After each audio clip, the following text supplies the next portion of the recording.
Once upon a time, on a rainy day, a group of children gathered at the playground. The sky was filled with dark clouds, and raindrops fell steadily from above. The children wore their colorful raincoats and carried their vibrant umbrellas.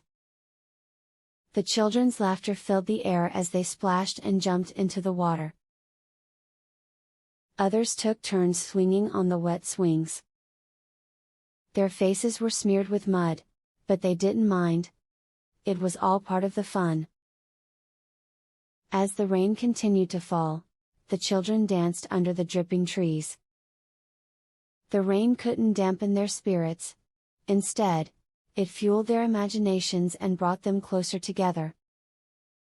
The children, tired but happy, bid farewell to the rainy day adventure.